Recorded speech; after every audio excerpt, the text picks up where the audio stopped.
National Weather Desk. Wildfire emergency. Literally apocalyptic. Powerful winds whip flames across Southern California.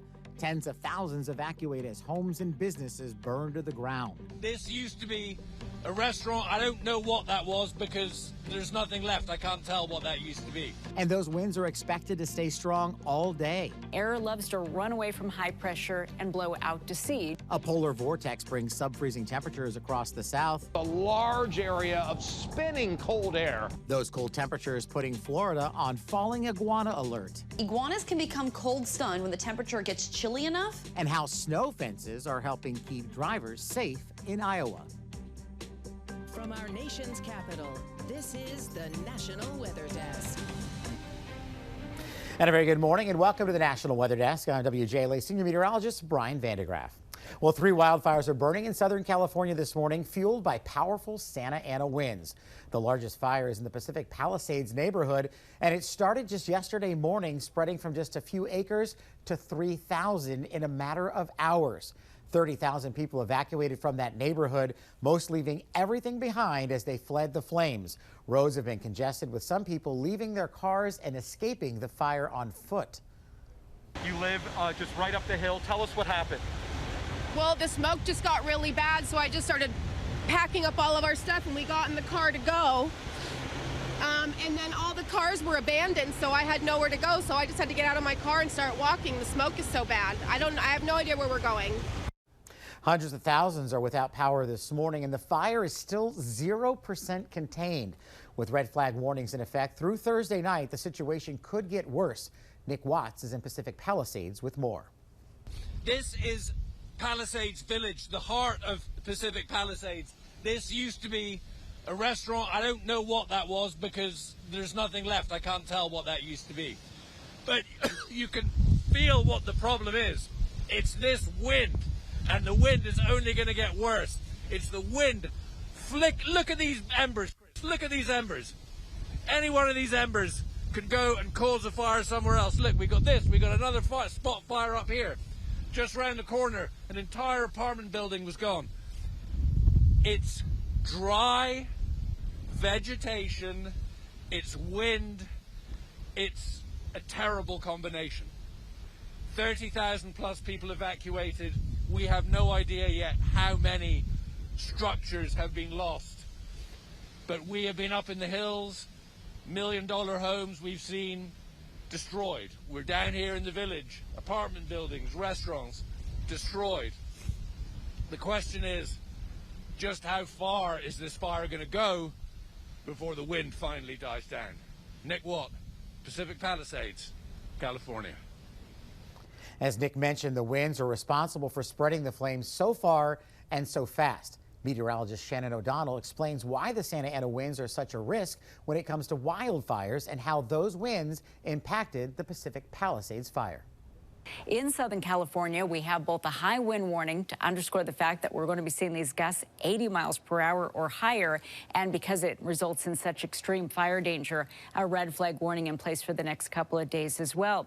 Now, these winds coming out of the Santa Ana Mountains and named as such are very similar to other rounds of wind on the West Coast, the Diablo winds in the San Francisco Bay Area, the Cascadia winds in the Pacific Northwest near Puget Sound, all for the same reason. You get this big ridge of high pressure setting up shop in the interior, in the continental interior here, and air loves to run away from high pressure and blow out to sea during this sort of a weather setup. So with the high pressure here sitting over Las Vegas, very strong, air running out and away from it, blowing right through Los Angeles and into San Diego as well, to the tune of 60 to 80 miles per hour. Now, when that big fire was taking off to the north and west of LA on Tuesday afternoon, these were some of the peak winds coming out of the region, gusting 40 to 50 between Santa Monica right near the pier and the waterfront there and near the airport of Los Angeles in the interior, but 60 to 65 miles per hour coming through the gaps in the terrain there, through the Santa Anas and the San Gabriel Mountains and through downtown Burbank. Fire danger going to stay quite high in Southern California for the next couple of days. The red flag warning and the high wind warning continuing through Wednesday. Still hot and dry into early Thursday, but that fire danger thankfully starting to subside as we head toward the end of the week. For the National Weather Desk, I'm meteorologist Shannon O'Donnell. And here's one more image from the fire, and it comes from a satellite high above Earth. But despite the distance, you can clearly see the flames and smoke pouring out of the region. Well, now to the bitter cold temperatures that have moved into much of the country. Sub-freezing temperatures are blanketing the south this morning. Believe it or not, 18 degrees in Tulsa, Oklahoma, and feels like the mid-20s in New Orleans. Jacksonville had its first ever cold weather advisory with wind chills in the teens, and Dallas is bracing for snow with a winter storm warning in effect for tomorrow. Take a look. I want to show you some of the cold weather alerts across the south, and they are widespread with freeze warnings from Tucson, southern portions of Arizona, all across West Texas, from El Paso down to Fort Stockton, and then moving eastward towards New Orleans. Freeze warnings in effect. Tallahassee had freeze alerts, even some freeze concerns down in Ocala. This deep cold reaching all of the lower 48. Well, meteorologist John Gum has more on how the polar vortex brings bitter cold to the nation. The polar vortex is always present in the polar area, in this case, the North Pole. And that polar vortex is a large area of spinning cold air around the North Pole. Now, when the jet stream is strong and we have a big pressure difference between that polar vortex and areas to the south, the polar vortex is strong and the polar vortex is stable. And that means the cold air remains locked to the north in the polar regions and across Canada. However, when the polar vortex gets unstable and the jet stream weakens, a piece of it can actually break off and move south over the continental United States. And that is when we get our major Arctic outbreaks. So a weaker polar vortex means more cold heading south into the United States. A stronger polar vortex keeps all of that cold air locked up near the North Pole and into Canada. So when you hear that term polar vortex this winter, just remember it's always present. But when that jet stream weakens, when the polar vortex gets unstable, that is when we could see the Arctic air moving south. Well, folks in central Texas don't have to prepare for sub-freezing temperatures that often. That's why Austin reporter Bet Cross shared these helpful hints to make sure water pipes don't freeze. The updated recommendation from Austin Water is to find your water meter box and then locate the faucet that's furthest away from it. According to Austin Water, this is the only faucet that needs to drip. It doesn't need to be a stream or anything like that, just a very slow and steady drip. Stephanie Sue with Austin Water says what is even more effective is letting warmer air circulate around your water pipes. All you really need to do is open your cabinet doors underneath your kitchen and your bathroom faucets.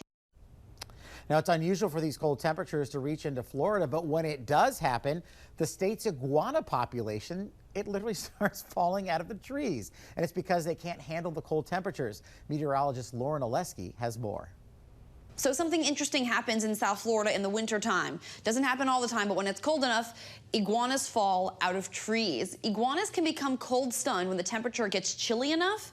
And since they sleep in trees and they essentially freeze, it allows them to then fall onto the ground. So sometimes it doesn't just rain in Florida, it rains iguanas. When the temperature gets down to below 55 degrees, maybe even closer to the upper 40s, nothing really happens to them. They start to maybe slow down closer to 45 degrees, but below that, they're likely going to become cold stunned, and then they will be unable to move when the temperature drops below 40. And check out this photo of a sun pillar captured earlier this week in Rhode Island. These are caused by lots of ice crystals in the air. The pillar is the sun's light reflecting off of those ice crystals.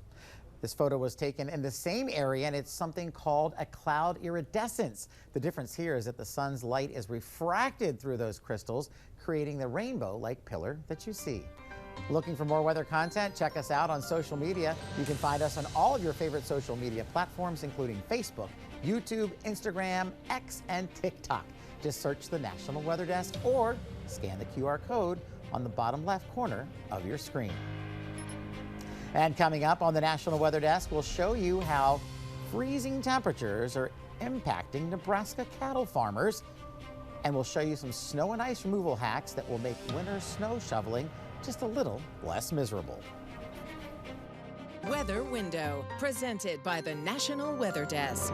As cold weather settles over the U.S., the reflecting pool in front of the Lincoln Memorial in Washington is nearly frozen over. Some oranges in Florida also have a thin layer of ice. Ironically, it can actually help protect the fruit from frost damage. These cardinals are clearly looking for food. It won't be easy after 65 inches of lake-effect snow fell northeast of Syracuse, New York. For more content like this, like the National Weather Desk on Facebook. Well, when winter storms hit, officials work hard to keep roads clear of snow. Though salting and plowing are common, officials in Iowa are trying something called snow fences to help keep drivers and the roads safe. Meteorologist Grayson Freund has more. It stops the wind from blowing as hard as what it possibly can. It knocks the snow down and it causes a temporary drifting spot away from the roadway. Traditional snow fences are made from wood strips or plastic sheeting and are held together by metal wiring. And they can last up to 20 years, acting as a cost-effective alternative to snowplow crews by preventing snow from piling up on the streets. Cedar Rapids city officials monitor the locations that need these fences the most based on snow pileup and the roadways that see the most traffic. If you see snow fence up alongside of the roadway, you know that's a trouble spot for us. About 2,000 feet long, the city installed this snow fence just north of the eastern Iowa airport to help manage the heavy traffic in the area during the winter months. City officials also point out that snow fences help to lower snow removal costs. Anything that will help us at our job from having the return trips so that we don't have to keep babysitting one little tiny area. So anything that will help us stop the snow from reaching the roadway is less snow that we have to push. Now, for most of us, when it comes to removing snow from our driveway, it all comes down to hard work and a shovel. But meteorologist Amy Aronson says there is one thing you can do to make the job just a little bit easier. One hack to make shoveling go a little smoother is by using a common household item. That's cooking spray. It actually acts as a lubricant, preventing the snow from sticking. And when snow starts to stick to the shovel again, just reapply. This should make cleanup a little easier heading into the winter months, so you can also have time to enjoy the snow. In Baltimore, Maryland, I'm meteorologist Amy Aronson. Good tip. Wisconsin has seen colder temperatures recently, and it's starting to lure some anglers out onto the ice for some early seasonal fishing. But as Eric Peterson explains, venturing onto the frozen ice always comes with a warning. Just to try to find some gills and crappies. There's no snow on the ice, decent ice. They seem to be more aggressive in the morning, early morning, but kind of slowed down, so we have to start moving around a little bit right now. A lot of guys tip-up fishing right now. Some panfish guys heading up north. At Walleyes and Whitetails, just south of Coleman, owner Philip Warshay says the ice fishing season in this area is off to a good start. Typically, the ice is, you could get on a few lakes around deer hunting season. The last few years that's been a struggle, but as far as right now, ice is looking pretty good. Warshay says fish are biting on a variety of lures and live bait. From waxworms, spikes, mousies, wigglers, assortment of minnows for tip-up fishing, perch, crappies. I sell a lot of tungsten jigs. Warshay says safety gear is a must. I would definitely wear some ice cleats right now. It's glare ice out there, no snow whatsoever. Float suits, life jackets, safety ropes. You definitely want to bring that stuff along. Ice picks, wear that around your neck. Definitely check the ice as you go. Back on Montana Lake, Jeff Weber says safely fishing through the ice is tough to top. Oh, it's just peaceful, and just that adrenaline rush of that little bite from a crappie or a nice gill. Yeah. And occasional northern swims through, so yeah, it's a lot of fun. Well, cold temperatures are impacting farmers in Nebraska, but as Steve White found out, there are no snow days when it comes to cattle. Chopping ice and walking across the frozen tundra. These are the sounds of winter on the ranch. Constantly chopping ice. When it's just cold, how quick does that freeze up, do you find? Oh, really fast. Even like the water tank was freezing, just hauling it back and forth down the driveway. An Arctic blast brings wind chills of 20 below to the Stoltenberg farm. You gotta push through it. And while the snow is a nuisance, it's not the biggest challenge. Right now it's the water, because our water pressure tank for our stock tank broke. if they're not consuming enough water, they're not going to eat as much. And if they're not eating as much, they're not getting the energy that we're feeding them that they need. So yes, we really have to be vigilant with these cold temperatures. Beef educator Troy Walls of Nebraska Extension says for every degree under 19, there's a 1% increase in energy needs. And when we start seeing these temperatures drop, we know that our cattle are going to need more energy just to help them stay warm. The Stoltenbergs graze their cattle on corn stalks. Research has shown benefits for cattle and crop ground. But the downside is the lack of protection from the elements, which is why Adrian and Luke moved cattle close to the home place. I had to feed hay, which is the first time this year because they've been on stock. And there are those starting calving who have other considerations as they're trying to protect the calves they've invested a lot of resources in. It's why even young producers, like high school kids building their first herd, work nearly around the clock in frigid conditions. It's just part of the life. I don't know, I just always loved being around cattle. I don't think I would change it for the world. Looking on the bright side, weather was mild during harvest for crop producers who didn't experience any weather delays. And things have gotten off to a mild start this winter until now. Well, turning to Nevada now, where portions of the state have seen some winter storms this season, but there has not been very much snow in Reno. As Anthony Ramos explains, it could mean trouble for the region come summertime. There's just a little over 2 months left of winter, and so far Reno has seen very little in terms of snowfall. The storms that have come in have been heavily shadowed, so we've gotten very little, and they've kind of tapered as they've come down the mountains. On average, Reno will typically see nearly 6 inches of snow between October 1st and January 5th. So a lot could still happen. You know, we could keep going and have a banner snow year. We could dry out and have a really bad snow year. The last time measurable snow was observed at Reno Tahoe International Airport was on December 14th, with just a half an inch of snow recorded. As of January, the total amount of snow recorded in Reno for the season, just under an inch. Conditions, as I did say, have been kind of more favorable to the north and to the west of us. For most of these storms, they've had a little bit of a northern push and have had difficulty spilling fully over the Sierra Crest. Low snow totals are not a cause for concern in terms of our water supply, but an increased risk for fire danger, especially during the summer. So as we get later in the year, if we continue to be dry, having very dry fuels can lead to very dangerous fire season conditions. We're too far out to say, well, what's next summer going to look like in terms of a fire season? It's way too early to say. But many months of dry winter would not bode well for that. And time now for a short break, but first we soar over Shilshole Bay Marina in Washington State.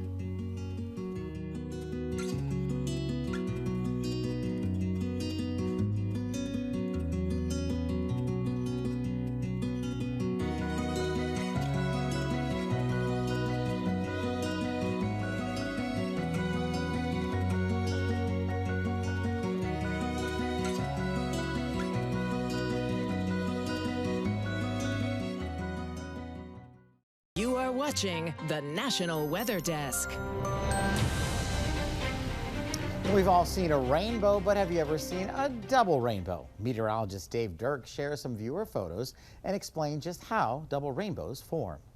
Take a look at see some of these brilliant double rainbow pics. This first one here from Shady Valley, Tennessee, and the second one here is from Rogersville, Tennessee. We'll look through a couple more. Another one from Big Stone Gap, Virginia, and one more from Wise, Virginia. Aren't those beautiful?